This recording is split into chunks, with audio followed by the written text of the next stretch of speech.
The worst thing I struggled with leaving jail was having to deal with the feelings of interacting back into society and in social settings.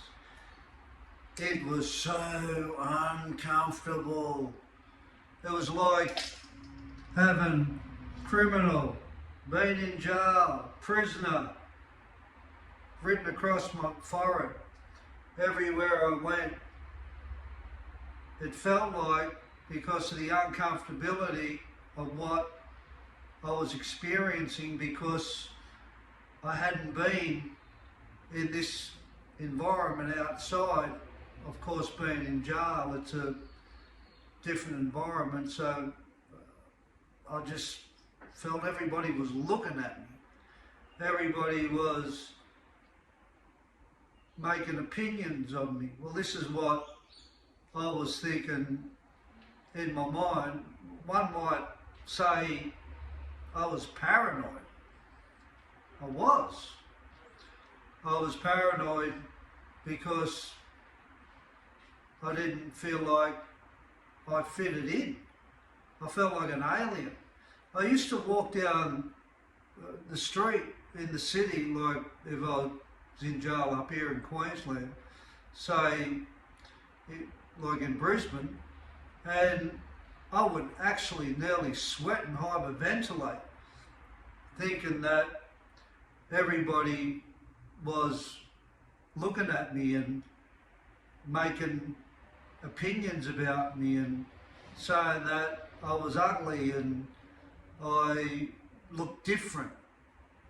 It was like hell, until I'd go and get some heroin and I'd have a shot, and quite remarkably it would take everything away. But I didn't think I took heroin for those reasons. I thought I took drugs because I like drugs. But that was only one reason I can pinpoint why I took drugs. I never was comfortable within my skin. Call it voices within me, or mental illness, or being paranoid, or not liking myself, thinking I wasn't good enough. You can call it a variety of different reasons why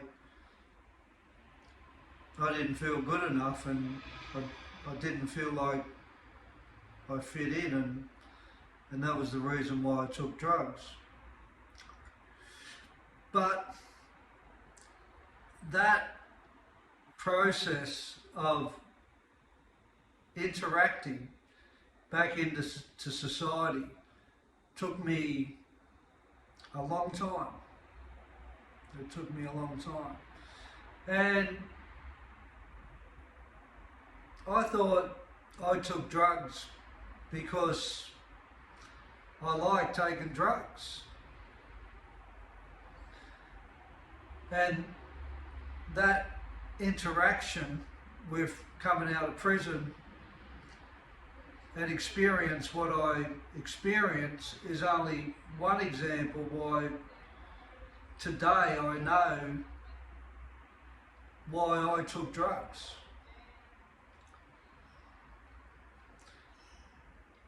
I didn't like myself, and I couldn't cope with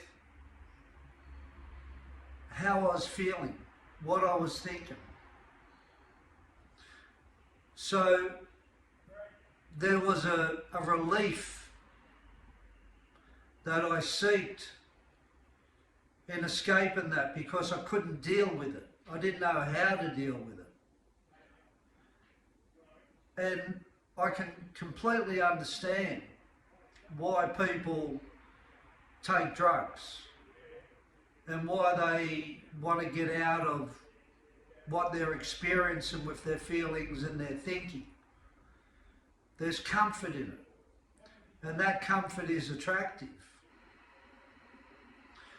But I started asking questions after 89, after the experience I had in the rehab. Why do I feel uncomfortable and not like myself? Why do I struggle with my feelings and my thoughts? Why do I seek to be relieved by a substance? And alcohol, that's in there, like marijuana, all of it. Pills, not just heroin, everything. Why do I need something to relieve me of what I'm experiencing and I'm not liking and feeling paranoid or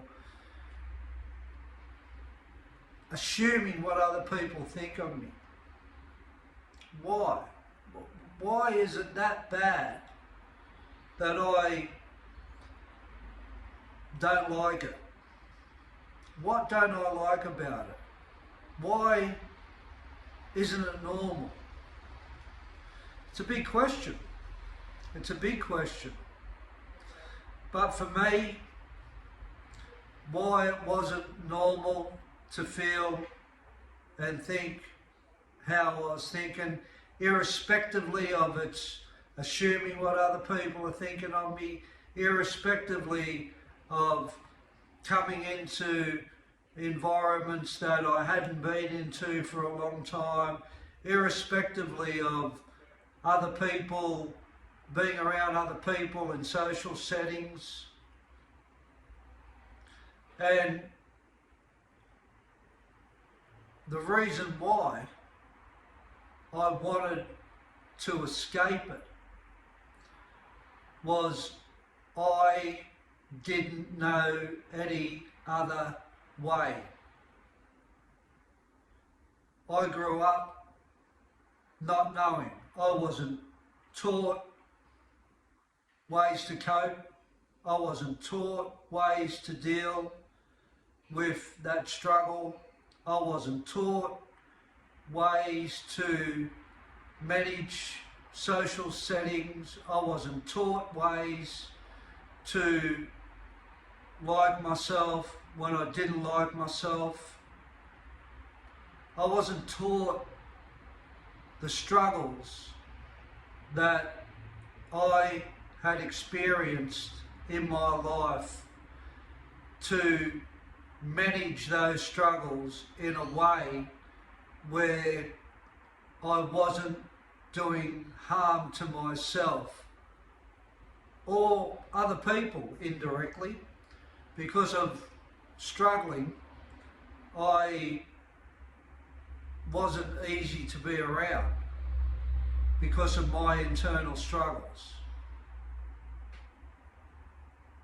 And those struggles reflected in my other relationships.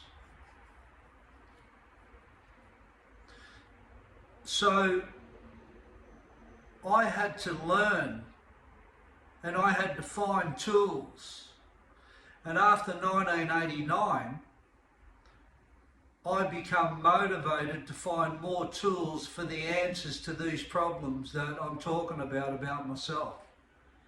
And I would reach out to counsellors, I would reach out to psychologists. I learned to talk about this inner dialogue. I had to get over what I thought other people thought of me. I had to get over my illusion of being weak because I felt and thought certain things. And these tools that I needed to learn, I could only learn to get over these problems if I actually went for those tools to want to learn. I couldn't have got over struggle if I didn't want to find out about other ways to get over struggle. If I didn't want to find out how to cope better internally with my thoughts and my feelings. If I didn't want to learn, then I was not going to find answers to my problems.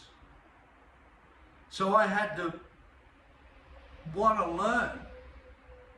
Just because I got brought up not being taught,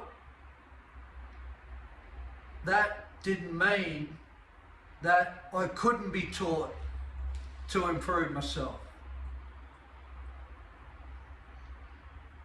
So I had to teach myself, and I had to find these tools by seeking these tools and changing and having and seeing why I was the way I was. You know, how I was brought up. A lot of stuff happened in my family environment. How I interacted with peers. A lot of stuff happened in there. How I abused myself. A lot of stuff happened in there. Living in jails. A lot of stuff happened in there. How I acted in relationships. Breaking up in relationships. A lot of stuff happened there. A lot of pain. All this stuff that I experienced before knowing that I needed to look at myself to change, and I needed tools to do that, was all relevant in being self-taught to heal oneself. And there's only one person that can heal you, and that's you. Nobody else can heal you. And nobody else can heal me. The only person we have to help us is ourselves. It's nobody outside.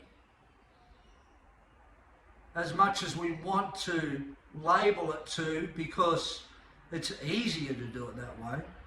But there's nobody other than you that can do something or acquire skills or acquire tools to fix yourself if you want to be fixed.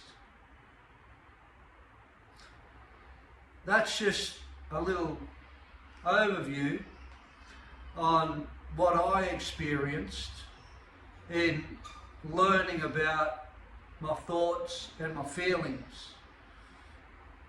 And it really paid off taking accountability to teach myself,